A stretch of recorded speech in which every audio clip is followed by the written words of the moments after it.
Hi everyone, অনেক দিন পর আমি আবার একটা ভিডিও পোস্ট করছি।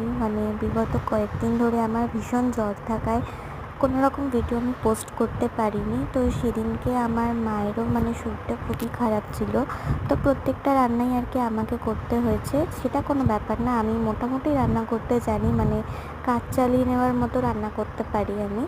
তো সেদিনকে আমি আর কি চিকেন বানিয়েছিলাম, ডাল বানিয়েছিলাম, আলু পোস্ত বানিয়েছিলাম, বাট আনফর্চুনেটলি আমি সেটি ভিডিও নিতে পারিনি, কারণ আমার মার শরীরটা ভীষণই অসুস্থ ছিল। আর আমার কি বলতে পারো যে আমাদের বাড়িতে যদি কারোর শরীর খুব খারাপ থাকে তো ভিডিও করার না খুব একটা মোটিভ থাকে না। তো যাই হোক, আমি কোনো রকমে সেদিন যেটুকুনি পেরেছি সেইটুকুনি ভিডিও করে তোমাদের সঙ্গে শেয়ার করছি। আর এটা হচ্ছে আমি যখন ডালটা রান্না করেছিলাম সেটার ভিডিও ক্লিপ নিলাম। তো দুপুরবেলা আমি ডাল দিয়ে আর খাইনি, যেহেতু চিকেন হয়েছিল, তো চিকেন দিয়েই ভাতটা খেয়েছিলাম। আর সন্ধেবেলা আমার মায়ের জন্য আমি একটুখানি মুড়ি করে মুড়ি মেখে দিয়েছিলাম চুরমুর দিয়ে। আর আমি খেয়েছিলাম ফুচকা, আমার খুব ফেভারিট ফুচকা। তো তারপরে কয়েকটা ডালের বড়া খেয়েছিলাম। আর রাতের জন্য আমি চিকেন খাই না, আমি একবেলাই চিকেন খাই যেহেতু।